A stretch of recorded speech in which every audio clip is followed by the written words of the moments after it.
Why not 175 సింహం సింగిల్గానే వస్తుంది. ఇది ఎలక్షన్కి ముందు ఏపీలో వైసీపీ సైడ్ నుంచి వినిపించిన సౌండ్. ఇప్పుడు అదే సౌండ్ వేరేలా రీసౌండ్ చేస్తోంది. సింహం సింగిల్గా కాదు, సింగిల్ అయిపోయింది. అవును, అదేంటి 175 నియోజకవర్గాల నేతలు ఉన్నారు కదా అంటారా? దాని గురించి ఇప్పుడు మనం మాట్లాడుకుందాం. అసలు వైసీపీలో ఏం జరుగుతోంది? నమ్మకమైన నేతలు కూడా ఎందుకు జగన్కు గుడ్ బై చెబుతున్నారు? సింహం సింగిల్గానే వస్తుందంటూ వైసీపీ ఊదరగొట్టింది. చివరికి ఎన్నికల్లో బొక్కబొరలబడింది. అధికారం అండగా ఉన్నప్పుడు ఏ పార్టీకి, ఏ నాయకుడికి ఇతరులు కనిపించరు. అదొక మత్తు. వారితో అవసరం ఉందని కూడా అధికారంలో ఉన్న నాయకులు కనిపించదు. మరి అధికారం కోల్పోయినప్పుడు, అంతకాలం జేజేలు కొట్టిన వాళ్ళంతా దూరమైనప్పుడు భవిష్యత్ అంధకారంతో కనిపిస్తుంది. చీకట్లో చిరుదీపం వెలిగించే వ్యక్తి ఉంటే బాగుండు అనిపిస్తుంది. వైసీపీ నాయకుల ఆలోచనలు కూడా సరిగ్గా ఇలాగే ఉన్నాయి. అటు కేంద్రం సపోర్ట్ లేదు, ఇటు స్టేట్లో పరిస్థితి బాగాలేదు, ఫైనల్గా సొంత పార్టీలో సైతం తోడు లేదు. ఇదంతా జగన్ గురించి చెప్తున్నాను. ఎన్నికల్లో ఎప్పుడైతే ఆయన అవుట్ అయ్యారు అప్పటి నుంచి ఇక మా వల్ల కాదు, ఈ అవమానం మాకొద్దు అంటూ చాలామంది బయటకు వచ్చేస్తున్నారు. అలా వచ్చిన లీడర్లలో ఆళ్ల నాని కూడా చేరిపోయారు. నిజానికి ఆళ్ల నానికి జగన్ మంచి హోదానే ఇచ్చారు. ఆయన కూడా పశ్చిమ గోదావరి జిల్లాలో వైసీపీకి పెద్ద దిక్కుగా ఉంటూ వచ్చారు. జగన్ హయాంలో ఆళ్లకు డిప్యూటీ సీఎం, వైద్య శాఖ మంత్రి పదవి కూడా ఇచ్చారు. కానీ మంత్రివర్గ విస్తరణప్పుడు ఆయన పదవి పోయింది.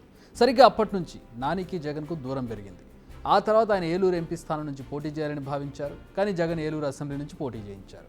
కానీ ఏం లాభం? ఎవరి లెక్కలు సెట్ కాలేదు కదా. ఆయన ఓటమి పాలయ్యారు. అప్పటి నుంచి ఆళ్ల నాని పార్టీకి మరింత దూరం అయ్యారు. ఎక్కడా కనిపించలేదు కూడా. ఇప్పుడు సడన్గా తెరపైకి వచ్చి ఇంకా వెళ్ళొస్తాం, మా రాజీనామాను ఆమోదించండి అంటూ జగన్కి ఒక లెటర్ పంపారు. మరి ఆయన వేరే ఏ పార్టీలో చేరబోతున్నారనే సందేహాలు అక్కర్లేదు. ఎందుకంటే ప్రత్యక్ష రాజకీయాలకు దూరంగా ఉండేందుకు ఆయన ఈ డెసిషన్ ప్రకటించారు. ఎన్నికలు అయినప్పటి నుంచి జగన్కు షాకుల మీద షాకులు తగులుతున్నాయి.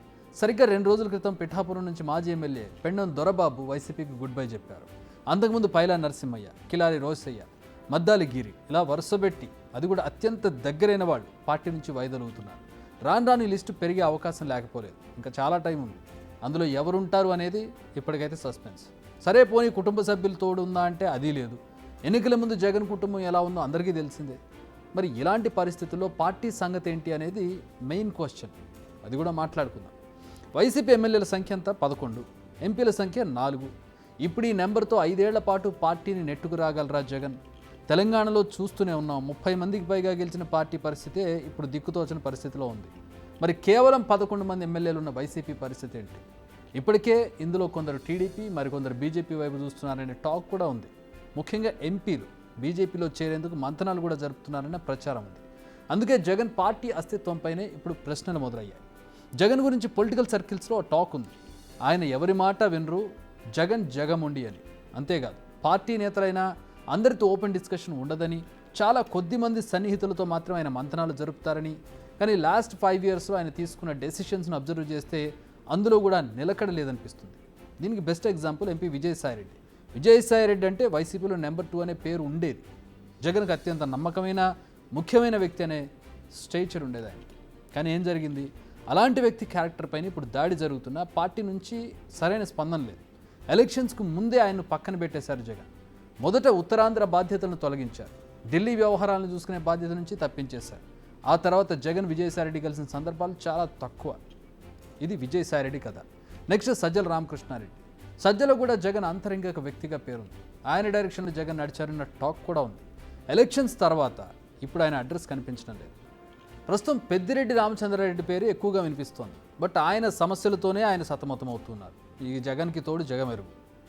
దీన్ని బట్టి అర్థమైంది ఏంటంటే జగన్ పార్టీని ఓ ప్రైవేట్ కంపెనీలా నడపడం వల్లే ఇప్పుడు ఆయన ఒంటరి అయ్యారు అనేది టాక్ వినిపిస్తోంది. ప్రధాని మోదీ, అమిత్ షా తదితరులతో జగన్ రాజకీయ సంబంధాలు పూర్తిగా వ్యక్తిగతమయ్యాయి.